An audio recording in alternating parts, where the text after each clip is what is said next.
Alors, bonjour tout le monde. Bonjour tout le monde. Ouais. Je ne suis pas quand même grand, mais c'est pas grave. Vous allez bien? Oui. Parfait, excellent. C'est ce qu'il faut, surtout durant cet été. En tout cas, moi en fait, je suis ni en biologie, ni en psychologie, ni tous les autres domaines. Je suis vraiment en informatique. Enfin, oui, vraiment en informatique. Je suis en informatique, mais c'est un peu bizarre parce que je fais un doctorat en informatique. Attends, je vais passer ça. Allez. Exactement, je suis en informatique. Flèche en bas. Flèche en bas. Voilà. C'est ça. Donc, je travaille en fait sur tout ce qui est technologie pour des personnes âgées et informatique. Voilà. Vous l'avez vu dans le titre, en fait, je fais des choses par rapport à tout ce qui est émotionnel. C'est un peu bizarre dit comme ça, mais c'est un côté qui m'a poussé à explorer tout ce qui est psychologie. Donc, juste pour répéter, je m'appelle Watek. La vraie prononciation, c'est Watek, mais je vous autorise de le dire Watek, il n'y a pas de problème. Je suis en fin de doctorat actuellement. Je viens de finir mes corrections. Il me reste juste la conclusion à finir, puis je dépose, puis c'est bon. Et je travaille, comme je l'avais dit, sur tout ce qui est informatique et vieillissement. Pour vous dire, est-ce que vous pensez que les technologies d'aujourd'hui sont adaptées pour les personnes âgées? Honnêtement, allez, dites-le moi. Non. Vraiment? Ok. En fait, c'est vraiment difficile d'utiliser les technologies, surtout pour les personnes âgées. Je vous le dis, en fait, je vais vous le montrer. Avant, on est bien d'accord qu'on est dans une population vieillissante pour commencer. Et d'un autre côté, on est dans une population, aujourd'hui, on est dans un monde où la technologie prend énormément de place. Qui, parmi vous, n'a pas un minimum de 3 écrans chez lui? Ok, je vous offre tous les autres écrans alors. Ouais, mon père est riche en tabarnak. Donc, c'est pour ça, en fait, je vous dis que c'est vraiment... Oups. Okay. On vit vraiment dans un monde où la technologie prend énormément de place chez nous. Mais le problème avec les personnes âgées, c'est que ces technologies-là ne sont pas adaptées. Comment est-ce qu'on peut faire pour que ces technologies-là deviennent adaptées pour les personnes âgées? Donc en fait, c'est sur ça que je travaille et sur comment est-ce qu'on va adapter les interfaces aux machines pour que ce soit plus simple pour les personnes âgées, mais aussi que les personnes puissent les utiliser. Puis surtout, si je vous pose la question par rapport à tout ce qui est émotionnel, quand vous utilisez votre téléphone, par exemple, et qu'il ne marche pas, je pense que ça crée une émotion chez vous. Il y en a qui vont le prendre, ils vont le pitcher directement sur un mur, puis ils vont aller acheter un autre téléphone, s'ils sont riches. Il y en a qui vont commencer à sacrer, alors là, quand on entend ton voisin en dessous qui sacre, c'est qu'il y a un petit problème. Mais imaginez qu'est-ce que ça peut provoquer chez une personne âgée, en fait. Isolement social. Ça peut pousser vers l'isolement social. Comment? Les petits-enfants ne veulent plus venir chez nous parce qu'ils font rien. En fait, ils nous trouvent vraiment pas intéressants, finalement. C'est ça. Je me considère quand même vieux aussi. Mais j'irai plus loin que ça aussi. C'est que... qu'est-ce que j'allais dire? Exactement, en fait, je l'ai vu, sincèrement, dans le labo où je travaille, je l'ai vu à midi, on mange tous ensemble, puis tout le monde est sur son téléphone. Il n'y a plus de communication, il n'y a plus de contact, il n'y a plus rien. Puis c'est moche, c'est triste. Mais imaginez pour une personne âgée qui reçoit ses petits-enfants, qui reçoit ses enfants, puis à côté, elle ne peut pas parler avec eux, elle n'a rien d'intéressant qui peut leur présenter. Donc, c'est à peu près ça, en fait, mon défi, c'est à peu près ça, mon travail, c'est à peu près ça, mes recherches. Mais comment est-ce qu'on peut rendre, surtout, un ordinateur émotionnel? C'est ça la grande question.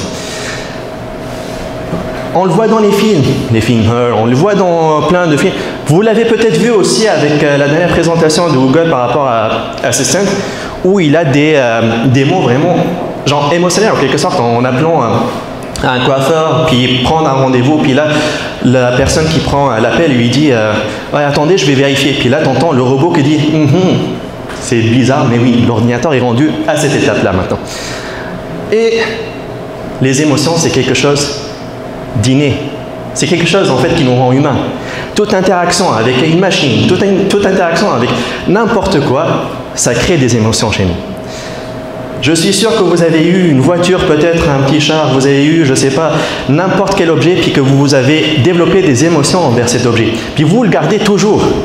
Mon père, par exemple, sa petite Fiat Uno, qui date quand même de très longtemps, il a gardé longtemps. Il a gardé, je pense, plus de 20 ans. Puis à la fin, quand il est parti la vendre, enfin, quand il l'a vendu, ça lui faisait mal. Bah, même moi, en fait, j'avais, je pense, 10 ans à cette époque-là. Puis ça me faisait, en quelque sorte, une petite déchirure émotionnelle que j'ai vécue. En tout cas, il y a une chose, en fait, très intéressante qu'on a remarqué. Il y a, en fait, Reeves qui raconte. Les humains ont tendance à se comporter avec les technologies comme étant une vraie personne si celle-ci possède des capacités communicatives d'une personne. Je l'ai vu et je vais vous le montrer. Compagnon virtuel.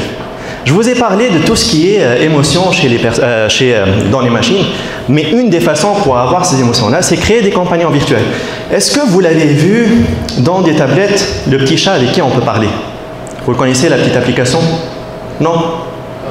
Ok. En tout cas, c'est une application qui ne sert à rien. Mais bon. Il y a aussi des applications un peu genre un petit animal de compagnie avec qui on va parler. C'est un animal virtuel et ça sert à ça. Donc en fait, c'est ça les compagnons virtuels. C'est comment est-ce qu'on va pouvoir avoir, en fait, pour créer des émotions, on peut utiliser les compagnons virtuels.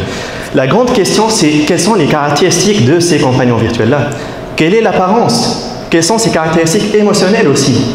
Donc c'est tout ça, ça fait partie de mon travail, ça fait partie en fait de mes recherches. Et là, je vous présente quelques compagnons virtuels. Moi, j'utilise Marc qui est à droite pour plusieurs raisons. Puis, je n'utilise pas les autres. Voilà. Ah, je suis convaincant, avouez-le quand même. Oui. Je vais vous montrer quelque chose par rapport à la conception de ces compagnons-là, puis en fait surtout, qu'est-ce qu'on a fait, c'est qu'on est parti chez des personnes âgées, puis on a essayé de construire ensemble une application. On a essayé de construire ensemble l'agent virtuel, en fait le compagnon virtuel, une application, puis comment est-ce qu'on va l'utiliser. Je vais vous montrer la réaction de personnes âgées qu'on a eue face à l'utilisation d'un agent virtuel. Peut-être que je vais rapprocher mon micro. J'espère que je ne vais pas casser des choses. Alors,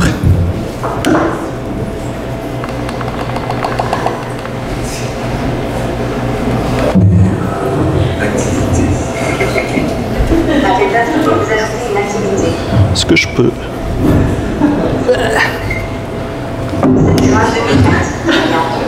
À quelle heure? Nous allons ajouter une activité le 7 juin 2015 à 12h. Quel nom dois-je donner à cette activité? C'est lourd. Très bien, j'ajoute l'activité. Ma fille Sarah vient manger prévu le 7 juin 2015 à 12h. Ma fille Sarah vient manger. Là, la bataille, ok, j'ajoute l'activité. C'est bon ça.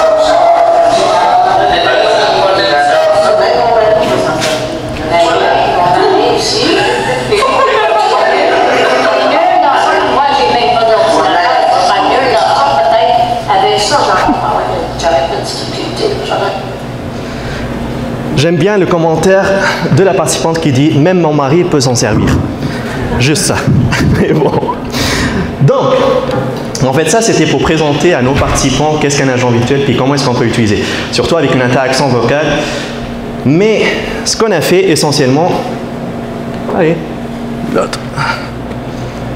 C'est appliquer les agents virtuels sur une application. En fait, intégrer les agents virtuels dans une application réelle qui est un calendrier. Un calendrier, c'est vraiment important, surtout pour des personnes âgées, pour tout ce qui est organisation temporelle, pour tout ce qui est prise de médicaments.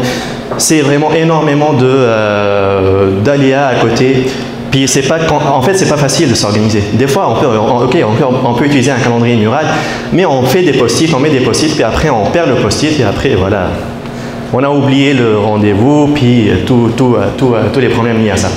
Donc, on a créé un calendrier avec la participation des personnes âgées.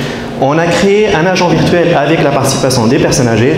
On l'a testé chez des personnes âgées pendant 3 mois et on a eu énormément de données derrière. Donc, je ne vais pas vraiment vous montrer les données, mais je vais vous faire une démonstration réelle du calendrier. Alors, ça c'est après. Toute bonne présentation se termine avec un chat, donc voilà. Alors. Oula. Voilà. Donc ça, c'est le calendrier en fait qu'on a développé. J'espère que ça va bien marcher comme ça. Voilà. Et donc, en fait, c'est un calendrier classique, mais ce qu'il y a de caractère, en fait, ce qu'il y a de spécifique, c'est que on peut appeler un agent virtuel pour lui parler, puis pour lui poser des questions et essayer de contrôler le calendrier. Donc, c'est ce que je vais faire. Alors, juste vérifier que j'ai mon micro. Parfait. Ah. Bon matin, Domus. Salut. Salut. Je suis prête à vous écouter. Comment vas-tu? Ça va bien, merci. C'est quoi la météo de demain? La température sera de 11 degrés Celsius et ce sera à forte pluie. Et après-demain? Il fera 11 degrés Celsius et le temps sera légère pluie. Peux-tu rajouter un rendez-vous pour le 8, s'il te plaît? À quelle heure dois-je mettre le rendez-vous? Midi. Impossible d'ajouter un rendez-vous dans le passé. Modifiez l'heure. Ok. N'hésitez pas à revenir vers moi si besoin. Peux-tu me raconter une blague? Je sais pas qu'est-ce qui va... À quelle heure dois-je mettre le rendez-vous?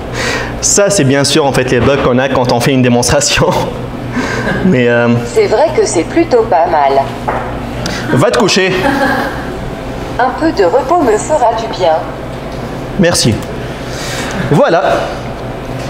Donc, je pense que ça résume à peu près. Je ne sais pas si j'ai pris mes 10 minutes au complet ou est-ce que j'ai dépassé. Mais voilà, ça fait un peu le tour en fait. Ce système-là, on l'a testé avec, comme je vous l'avais dit, avec des personnes âgées pendant une longue période. En fait, ici, ce que vous avez vu, c'était juste une version inanimée de l'agent virtuel. Mais on a une version animée qui demande plus de ressources pour que ça fasse des expressions faciales, pour que ça ait des émotions, etc. Puis on le voit en fait quand on parle avec l'agent virtuel. Voilà.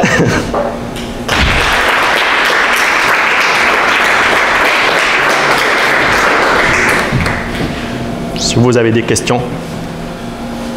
Ouais. Super, c'est vraiment intéressant. Je me demandais, tu sais, là, c'est sur le calendrier, à quel point ce programme-là ou l'agent virtuel pourrait être appliqué avec en collaboration avec Google ou n'importe quelle autre application? Est-ce que ça serait faisable ou ça serait difficile? Alors, en fait,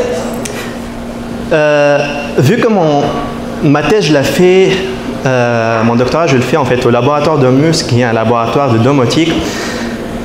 Ce que vous avez vu ici, en fait, c'est juste une application indépendante de tout. Mais réellement, derrière, on a une intégration qui peut être faite dans un environnement, dans un habitat au complet. Par exemple, pour vous donner un petit cas où on peut faire ça vraiment en plus poussé, on a une cuisinière au Domus. Donc, le labo où je travaille, c'est le Domus, à l'université de Sherbrooke. On a une cuisinière au Domus qui est une cuisinière intelligente. Genre, si tu l'actives, puis il n'y a pas quelque chose qui est sur le rang, elle va se désactiver, puis elle va informer un intervenant, etc. Donc, il y a vraiment plein de règles de sécurité. Mais ce qui est possible de faire, en fait, c'est de lier les deux systèmes. C'est-à-dire, ok, moi je vais commencer à cuisiner, je dis à la cuisinière, je vais commencer à préparer un pâté chinois. Et là, la cuisinière, elle sait que le pâté chinois, ça va prendre, mettons, 2 heures à préparer. Ok? Mais sauf que la cuisinière, elle va demander à Amélis, est-ce qu'il a déjà des rendez-vous de prévu? Est-ce qu'il a une visite médicale de prévu? Donc, l'Amélis ici, en fait, il pourrait dire, ah non, en fait, tu ne peux pas préparer ton pâté chinois parce qu'il faut que tu partes dans une demi-heure, tu as un rendez-vous médical, tu ne peux pas. Donc là, en fait, ce qu'on peut voir, c'est un agent virtuel qui sort à la télé directement ou qui sort sur l'écran le plus proche, puis qui dit, bah excusez-moi, je ne peux pas vraiment t'autoriser à activer la cuisinière parce que voilà. On peut aller encore plus loin en fait par rapport à ça, c'est que l'intégration dans un environnement où moi par exemple, en fait je suis dans le salon, puis Amélie, est-ce que tu peux me rappeler qu'est-ce que j'ai comme activité demain? Automatiquement, ça va sortir puis dire qu'est-ce que je peux faire. Donc en fait, on voit ici l'intégration dans un environnement plus intelligent, plus large. Ça, c'est juste une application. En fait, quand on a testé, c'était sur une application indépendante sur une tablette, mais il y a des visions pour aller l'inclure dans d'autres systèmes plus développés. Super, merci. Voilà. Ouais. Tu nous as parlé de comment on considère les téléphones comme des humains souvent. Ouais. Est-ce que tu t'intéresses un peu aux questions éthiques? Exactement. Par rapport à l'intégration d'émotions dans les... Exactement. En fait, là, il y en a beaucoup parmi vous qui vont dire, oui, mais c'est pas un peu Siri? C'est pas un peu OK Google? Ben, oui, c'est un peu, mais sauf qu'on n'utilise rien de tout ça. Puis c'est là où on arrive à la question d'éthique par rapport à eux, ils enregistrent tout. Eux, ils gardent tout. Eux, ils ont des secrets de tout par rapport à nous. On est bien d'accord, en fait, tout est enregistré chez eux. Dans ce cas-là, en fait, il n'y a rien qui est enregistré, puis d'un point de vue vie privée, c'est protégé. Après, en fait, toute la recherche qu'on fait, elle est vraiment validée par un comité d'éthique de l'Université de Sherbrooke pour commencer. Mais aussi, qu'est-ce que j'allais dire? J'ai des trous de mémoire, en fait, je développe déjà de l'Alzheimer. J'ai fait un test d'ADN qui le prouve. Mais, oui, par rapport aux émotions, en fait, c'est que tout ce qui a été développé ici, en fait, c'est grâce à nos participants qui eux-mêmes sont venus, en fait, nous dire « Moi, je fais plus confiance à un agent virtuel qui est jeune qu'un agent virtuel qui est âgé, par exemple. » Parce qu'on associe toujours l'âge à la maîtrise de la technologie. Donc, on le voit, en fait, de ce côté-là. Donc, d'un point de vue éthique, c'est eux qui ont préféré avoir ce genre de choses. Ce n'est pas quelque chose qu'on impose nous-mêmes, en fait. Ouais. Continuer avec ça, si on développe vraiment l'intelligence artificielle plus loin, est-ce que tu penses qu'on va pouvoir considérer ces individus-là robotiques comme des consciences humaines? Ah, c'est une très bonne question. Puis, déjà, j'aime bien comment tu as dit aussi robot d'un autre côté.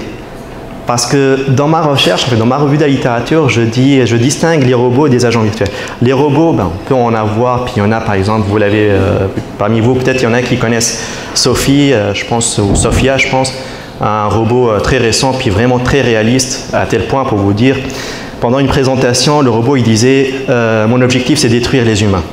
Oula, le présentateur il a eu chaud, en tout cas. Mais je distingue les deux parce que avoir une présence robot physique, ça peut être aussi contraignante pour une personne âgée. Il y a énormément de contraintes liées à ça.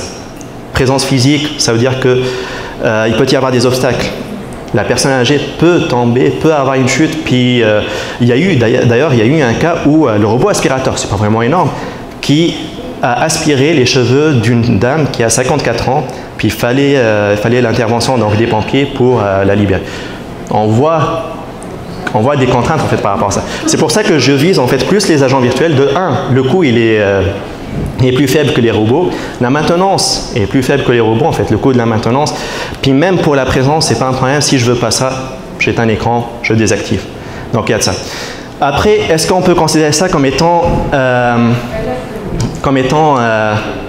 un côté social ou un côté c'était quoi déjà le terme que tu avais utilisé? Conscience, voilà. Moi, je trouve que ça diminue tout ce qui est isolement social.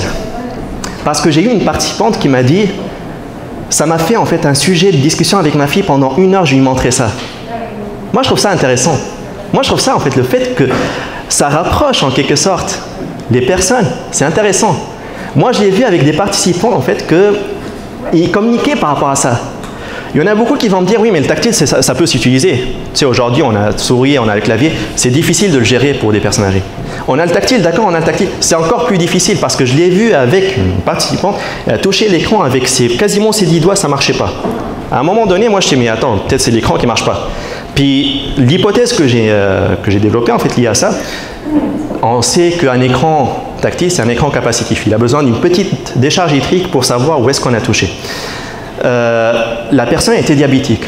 Elle prend des mesures de glycémie.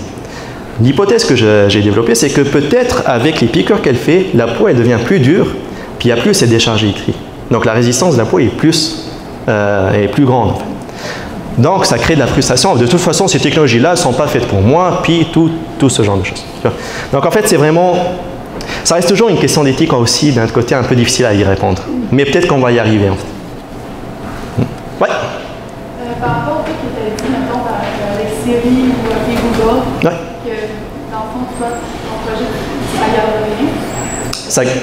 rien. En fait, ça garde des choses, mais c'est pour la recherche.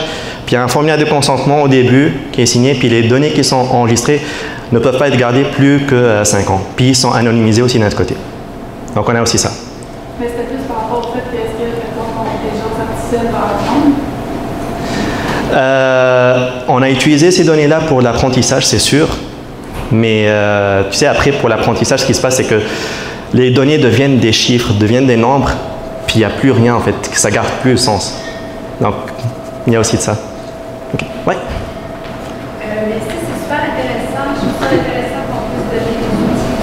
personnes qui c'est plus difficile pour eux d'accès Ouais. à Internet, pas juste Internet, tout ça.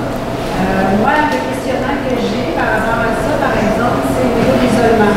Parce que je trouve que, oui, on reste à l'ordinateur, Ouais. mais là, c'est plus une infirmière qui va venir acheter, va prendre ses médicaments, Ouais. tout ça, on reste que c'est la machine. Et pour moi, c'est encore le contact humain qui me perd. C'est là que moi, ça me fait. Je trouve ça triste, tu sais, parce qu'à un moment donné, on déshumanise. Ouais. Tout un rapport à l'humain. C'est important pour les personnes âgées de garder tout le contact Ouais. humain parce que c'est là, les autres, les difficultés, c'est l'isolement.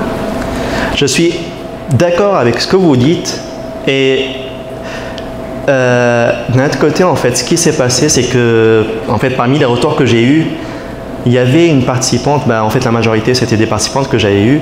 Il y avait une participante qui me disait, moi, si je fais une chute, je ne peux pas atteindre le bouton pour appeler de l'aide. Je peux pas. Alors que là, je peux dire, hé, Amis, est-ce que tu peux appeler de l'aide parce que là, je suis tombé. Donc ça, c'est bien. L'autre chose que j'ai eue aussi, c'était un retour vraiment très intéressant d'une autre participante qui me disait j'aime bien ce que vous avez fait, mais moi je m'attends à ce que ce soit beaucoup plus développé que ça. C'est-à-dire, j'aimerais avoir des jeux avec cet avatar-là, avec cet agent virtuel-là, je voudrais faire des jeux. Je veux par exemple que je joue aux cartes avec lui, puis qu'il gagne, surtout qu'il gagne, mais qu'il m'explique comment il a gagné. Genre, mais sérieux? Donc elle s'attendait vraiment à ça. J'ai eu même des retours du genre, ouais, mais comment est-ce que je pourrais faire par exemple pour que je demande à Amélis qu'elle appelle quelqu'un d'autre qui a aussi ce calendrier-là, puis qui lui demande, par exemple, qui lui rappelle, par exemple, un rendez-vous, une activité qu'on va faire ensemble. Donc, comment est-ce que ce côté social peut être intégré avec des agents virtuels? Donc, il y a vraiment beaucoup de dimensions, il y a énormément de dimensions.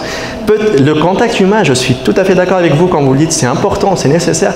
Mais comme j'avais dit tout à l'heure, c'est que moi, quand je trouve que ça rapproche les petits-enfants, ça rapproche les enfants des personnes âgées, c'est quand même quelque chose de très... c'est en quelque sorte en partie réussi, moi je trouve. Oui, tout à fait, je suis d'accord avec toi. Il y a tout un côté qui est pratico-pratique. L'autre côté aussi qu'il faut regarder, c'est toutes les personnes âgées, ce qu'on a travaillé avec eux, souvent c'est la mémoire aussi. Ouais. Ce qui fait que là, si c'est la machine qui se rappelle de tout pour eux, bien là, on travaille avec ce côté-là pour la mémoire, mais je sais qu'on peut avoir des jeux qu'on peut intégrer, des mémoires et tout ça. Tu sais, c'est sûr, il y a toujours deux côtés à la médaille, mais c'est sûr que la technologie, c'est limité, c'est qu'on peut apporter aussi. Il y a un côté que je n'ai pas en fait mentionné ici, mais c'est que je parlais d'émotions. On est bien d'accord que les émotions, c'est quelque chose qui, en fait, c'est un paramètre, c'est un facteur important dans la mémoire, en fait, qui joue vraiment énormément sur la mémoire. Moi, quand je passe puis je sens une odeur, c'est vraiment quelque chose, enfin une bonne odeur, on va dire, généralement, ça peut activer un paramètre dans ma tête, dans ma mémoire, qui va me rappeler le mariage de ma cousine ou quelque chose de ce genre, par exemple. Mais on se rappelle plus facilement des événements positifs que des événements qui ont vraiment une valence vraiment grande, que ce soit négatif que positif, on se rappelle beaucoup plus facilement de ça. Donc comment est-ce que cet impact-là de mémoire, cet impact-là d'émotion peut jouer sur la mémoire? Ça, c'est un autre côté aussi. Donc, il y en a par exemple qui ont dit, moi j'aimerais bien, à la place d'avoir cette présence, en fait, cette apparence-là, j'aimerais bien que ce soit un petit-fils à moi. Donc, on voit ce petit contact aussi qui pousse peut-être à améliorer peut-être aussi un peu la mémoire. Donc, bon, c'est vraiment beaucoup de paramètres. Puis, bon, moi, comme j'avais dit au début, c'est que je suis plus en informatique, mais je me retrouve en train d'étudier en quelque sorte d'un petit côté psychologique sur tout ce qui est expression faciale, émotions, etc. Mais bon, voilà. Merci. Voilà.